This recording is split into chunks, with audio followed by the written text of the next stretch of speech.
وأخرج به من الثمرات رزقا لكم فلا تجعلوا لله أندادا وأنتم تعلمون. آمنت بالله صدق الله العظيم. سورۃ البقرہ کی آیت نمبر 21 اور آیت نمبر 22 کی تلاوت کی ہے. دعا ہے اللہ رب العزت ہم سب کو قرآن مقدس پڑھنے، سمجھنے اور اس میں عمل کرنے کی توفیق عطا فرمائے. اللہ نے اس آیت کے اندر یا کا لفظ استعمال کیا ہے. یا قریب کے لیے بھی ہے یا دور کے لیے بھی ہے. جس طرح کہ ہم کہتے ہیں السلام علیکہ ایھا النبی، اے نبی تم پر سلام ہو، یا جس طرح ہم کہتے ہیں یا رسول اللہ صلی اللہ علیہ وآلہ وسلم، اے اللہ کے نبی آپ پر سلام ہو. تو یہاں اللہ نے انسانوں کے لیے کہا ہے کہ یا ایھا الناس اعبدوا، کہ ایک وہ جو موجود ہیں، ایک وہ جو تا قیامت تک آنے کے لیے ہیں، ان کے لیے اللہ نے یا کا لفظ استعمال کیا ہے. یہاں بھی اعتراض ہوتے ہیں کہ اہل سنت جو ہیں، سنی ہیں، یہ شرک کرتے ہیں اور اللہ کے نبی کو یا سے استعمال کرتے ہیں. تو اللہ نے عالم ارواح تا قیامت تک کے جو لوگ آئیں گے ان کے لیے اللہ نے یا کا لفظ استعمال کیا ہے.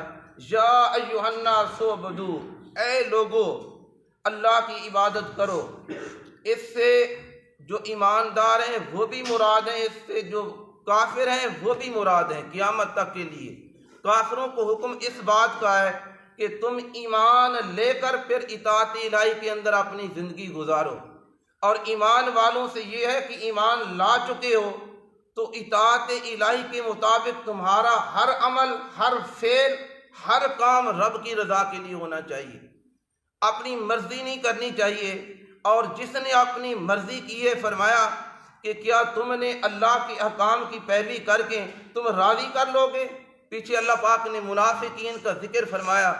اس سے پہلے اللہ نے پرہیزگاروں کا، متقی ایمانداروں کا ذکر فرمایا. وہ لوگ الذین یؤمنون بالغیب، وہ لوگ جو ایمان لائے بالغیب، بن دیکھے ایمان لے آئے. وَيُقِيمُونَ الصَّلَاةَ وَمِمَّا رَزَقْنَاهُمْ يُنْفِقُونَ، فرمایا وہ نماز کو قائم کرتے ہیں اور اللہ کے دیے ہوئے رزق میں سے اللہ کے راستے کے اندر خرچ کرتے ہیں.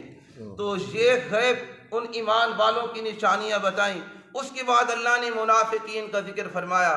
فرمایا منافق وہ ہے جو کلمہ بھی پڑھتا ہے، نمازیں بھی ادا کرتا ہے، لیکن ایمان والوں کے دین اسلام کے مخالف عمل کرتا ہے. فرمایا یہاں آیا اس نے کہا میں تمہارے ساتھ ہوں، وہاں گیا اس نے کہا میں تمہارے ساتھ ہوں. تو فرمایا وہ منافق ہیں، نہ وہ دنیا کے اندر انہیں عزت ملے گی نہ آخرت کے اندر عزت ملے گی. فرمایا ان کے لیے اللہ نے جو عذاب تیار کر رکھا ہے، کافر اس سے اوپر ہوگا، منافق اس سے نیچے ہوگا. تو یہاں اللہ نے فرمایا یا ایھا الناس اعبدوا ربکم الذی، فرمایا اس رب کی عبادت کرو جس رب نے خلقکم، تمہیں پیدا کیا، والذین من قبلکم، اور تم سے پہلے لوگوں کو بھی اللہ نے پیدا کیا ہے. کس لیے؟ فرمایا لعلکم تتقون، تاکہ تمہیں پرہیزگاری مل جائے. میں چاہتا ہوں، رب کہتا ہے میں چاہتا ہوں تمہیں پرہیزگار بنا لو، میں چاہتا ہوں تمہیں تقوی والا بنا لو. فرمایا میں چاہتا ہوں کہ تم میرے قریب ہو جاؤ. تو اسی لیے لعلکم تتقون، اس سے علماء لکھتے ہیں کہ عبادت کرنے والے کو ہی اس مقام پہ پہنچتا ہے، اس کو فائدہ ملتا ہے. ساری دنیا اللہ کی بارگاہ میں جھک جائے، ساری دنیا، اللہ کی شان کے اندر اضافہ نہیں ہوتا. ساری دنیا رب کو نہ پوجے، رب کی عبادت نہ کرے تو اللہ کی شان کے اندر کمی نہیں آتی. تو فرمایا اسی رب نے تمہیں یہ حکم دیا ہے کہ اے لوگو تم اللہ کی عبادت کرو، کس لیے اس نے تمہیں پیدا کیا. اگر وہی رب جانور بنا دے، خنزیر بنا دے، کتا بنا دے، کیا ہم پوچھ سکتے تھے کہ ہاں کہ اللہ تو نے ہمیں یہ کیوں بنایا؟ تو یہ اس کی مہربانی ہے کہ اس نے انسان بنایا، انسان بنا کے اپنے محبوب کا امتی بنایا. تو فرمایا والذین من قبلکم، اللہ فرما رہا ہے میں چاہتا ہوں تمہیں تقوی مل جائے، تمہیں پرہیزگاری مل جائے، اور تم کو جہاں سے میں نے بھیجا میں چاہتا ہوں تم وہیں آ جاؤ جنت کے اندر. تو لعلکم تتقون، تاکہ تمہیں پرہیزگار بنا دیا جائے. آگے اللہ پاک نے انعاموں کا ذکر فرمایا الذی جعل لکم الارض، جس نے تمہارے لیے زمین کو بنایا. یہ زمین ہم اس کے مالک نہیں، یہ مالک ہمارا رب ہے. فرمایا الذی جعل لکم الارض، جس نے زمین کو تمہارے لیے فراشا، فرمایا فرش بنا دیا، اور اس کے اوپر مکانات تم نے تعمیر کر لیے. اور یہی زمین ہے تمہیں اناج دے رہی ہے، یہی زمین ہے جس کے اوپر تم نے کارخانے تیار کیے ہیں، یہی زمین ہے جس کے اوپر تم چل رہے ہو. فرمایا جعل لکم الارض فراشا، اور تمہارے لیے فرش بنایا ہے. والسماء بناء، اور اس آسمان کو اللہ نے چھت بنا دیا.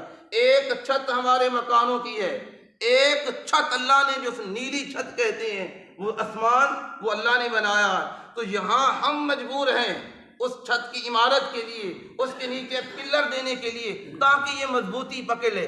اللہ اس سے پاک ہے. فرمایا اللہ نے اس وقت سے آسمان بنا کے تمہارے لیے چھت کو بنا دیا. والسماء بناء، اس نے آسمان کو چھت بنایا ہے. وانزل من السماء ماء، فرمایا اللہ نے اسی آسمان سے پانی کو ٹھہرائے. پانی ٹھہرتا ہے، پانی فضا کے اندر نہیں ٹھہر سکتا. فرمایا وانزل من السماء، اسی آسمان سے اللہ نے پانی کو نازل کر دیا ہے، اور اسی سے اللہ پاک بارشیں نازل کرتا ہے. جو پانی زمین پہ آتا ہے زمین کو اللہ آباد کرتا ہے. کس لیے آباد کرتا ہے؟ فرمایا تمہارے رزق کے لیے. اگر پانی نہ آئے یہ زمینیں بنجر بن جائیں، پانی اللہ بارش نازل نہ فرمائے تو فرمایا تمہارے لیے اناج، تمہارے لیے رزق مشکل بن جائے. تو فرمایا اس رب کی مہربانیاں ہیں. وَأَنزَلَ مِنَ السَّمَاءِ مَاءً، فرمایا اس نے آسمانوں سے پھر پانی نازل کیا. فَأَخْرَجَ بِهِ، اور اسی پانی سے اللہ نے نکال دیے، بِهِ اس کے ذریعے، مِنَ الثَّمَرَاتِ رِزْقًا لَكُمْ تمہارے لیے پھل، تمہارا رزق بنا کے، تمہارے لیے اناج، تمہارا رزق بنا کے، تمہارے لیے کھیت، تمہارا رزق بنا کے. رازق کون ہے؟ جس کا آج انسان فیکٹری کے اندر کام کرتا ہے، کسی مل کے اندر کام کرتا ہے، کسی کارخانے کے اندر کام کرتا ہے، کسی دفتر کے اندر کام کرتا ہے، جا کے اپنے مالک کو سلوٹ مارتا ہے کہ ہاں میں آپ کا نوکر ہوں، آپ مجھے تنخواہ دیتے ہیں، آپ نے مجھے سہولیات دی ہیں. اگر اس کو سلوٹ نہ مارے تو اپنی فیکٹری سے، مل سے تمہیں نکال دے گا. تو پھر وہ پروردگار جس رب نے سب کچھ عطا کیا ہے کہ ہمیں اپنے رب کے سامنے جھکنا نہیں چاہیے، اللہ کی بارگاہ میں سجدہ نہیں کرنا چاہیے. تو اس لیے اللہ پاک نے فرمایا من الثمرات رزقا لکم، تمہیں یہاں کوئی احسان، کوئی نیکی، کوئی تحفہ دے دے تو تم ساری زندگی سر جھکا کے کہتے ہو کہ ہاں کہ اس نے میرے اوپر احسان کیا. یار مشکل وقت کے اندر اس نے میرے ساتھ کھڑے ہو کے اس نے میرے اوپر احسان کیا. تو کیا انسان ماں کے پیٹ کے اندر مشکل وقت کے اندر نہیں؟ کیا پیدائش کے دوران انسان مشکل وقت کے اندر نہیں؟ کیا مرنے کے بعد پھر قبر کے اندر مشکل وقت کے اندر نہیں؟ تو اسی لیے یہ ساری مشکلات کے اندر سے گزر کے اللہ پاک فرماتا ہے من الثمرات رزقا لکم، وہ رب ہے جو تمہارے لیے رزق مہیا کرتا ہے. اور رزق، ایک رزق وہ ہے جس کو حلال طریقے سے استعمال کریں، ایک رزق وہ ہے جس کو حرام طریقے سے، جس طرح جانور کے ان سے پوچھ نہیں. انسان کے لیے اللہ نے حدیں بنا دی، حدود قائم کر دی. فرمایا ان حدود کے اندر رہ کے اپنا رزق کھاؤ تو پاک کمائی سے، اپنی محنت سے رزق کماؤ جو حلال طریقے سے ہے. فرمایا حلال روزی کمانے والا اللہ کا دوست ہے، حلال روزی کمانے والا اللہ کا دوست ہے. تو اسی لیے فرمایا فَأَخْرَجَ بِهِ مِنَ الثَّمَرَاتِ رِزْقًا لَكُمْ، اس رب نے اس آسمان سے جو پانی نازل کیا تمہارے لیے پھل تیار کیے. آج مارکیٹ کے اندر جاتے ہیں یار، جا کے کینو لے ہیں، جا کے سیب لے ہیں، فلاں چیز لے ہیں، دیکھیے وہ کہاں تھے، کہاں پکے، کہاں اس کو پانی لگا، کون اس کے وقتی طور پہ مالک ہوئے، اس کے بعد وہ مارکیٹ کے اندر آیا تو آپ لے کے اپنے گھروں کے اندر آ گئے. آپ یہ نہ سمجھیں میں نے پیسہ لگایا، پیسہ لگانے کے بعد اپنی قیمت لے کے گھر کے اندر آ گیا، یہ میرا کمال ہے.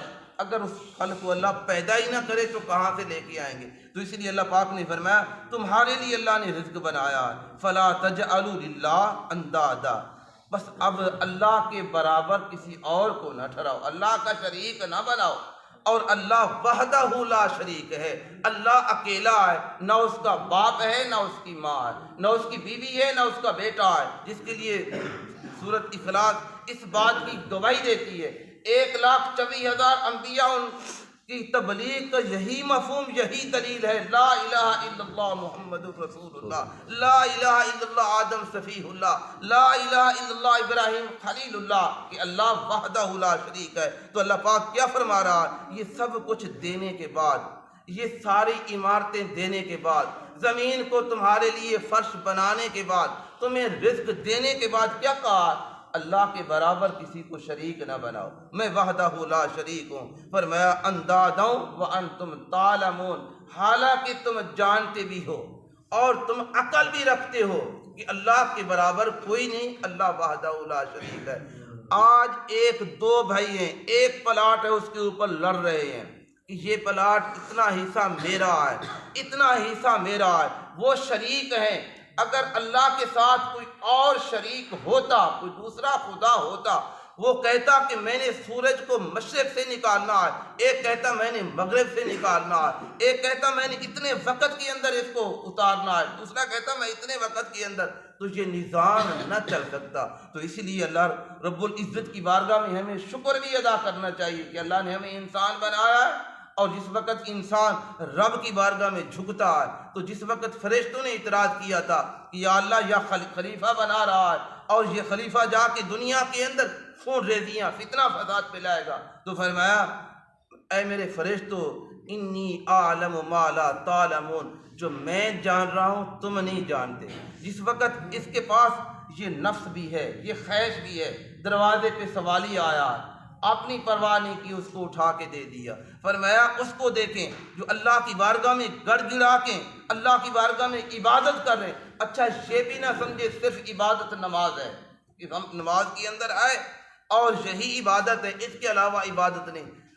حضور علیہ الصلوۃ والسلام نے فرمایا اللہ نے آپ کو دین اسلام عطا کیا ہے، دین اسلام سے جو رہنمائی چاہیں گے، اگر دکان پر بیٹھے ہیں تو آپ دین حضور علیہ الصلوۃ والسلام کی بتائے ہوئے احکام کے مطابق، اور جو تاجر ہے، حضور علیہ الصلوۃ والسلام نے فرمایا سچا تاجر کل قیامت کے دن اللہ کے عرش کے سائے کے نیچے ہوگا۔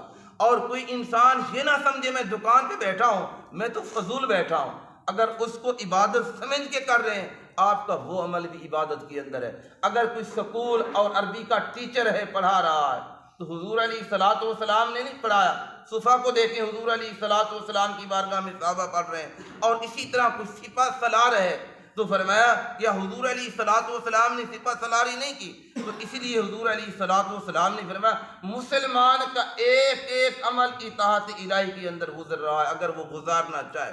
آپ پانی پئیں، آپ نے پیاس بجھانے کے لیے پانی پیا ہے، اس کو 3 سانسوں کے اندر پئیں اور بسم اللہ پڑھ کے پئیں، وہی پانی آپ کے لیے عبادت ہے۔ آپ نے پانی پی کے کہا الحمدللہ، اللہ تیرا شکر ہے۔ آپ نے کھانا کھایا، پیٹ بھرنے کے لیے بھوک لگی ہوئی ہے، اس کے بعد آپ نے دعا پڑھی الحمدللہ الذی اطعمنا وسقانا وجعلنا من المسلمین، اللہ میں شکر ادا کرتا ہوں، تو نے مجھے کھلایا، تو نے مجھے پلایا، تو وہی کھانا آپ کے لیے عبادت ہے۔ تو اپنی زندگی کا معمول بنائے، میں نے کوئی بھی عمل کرنا ہے تو اطاعت الہی کے مطابق کرنا ہے، جو میرے رب کا حکم ہے، اس کے علاوہ میں نے کوئی عمل نہیں کرنا، تو وہ ہر کام آپ کا اللہ کی بارگاہ میں عبادت میں شمار ہوگا۔ اللہ ہم سب کو عمل کی توفیق عطا فرمائے، آمین۔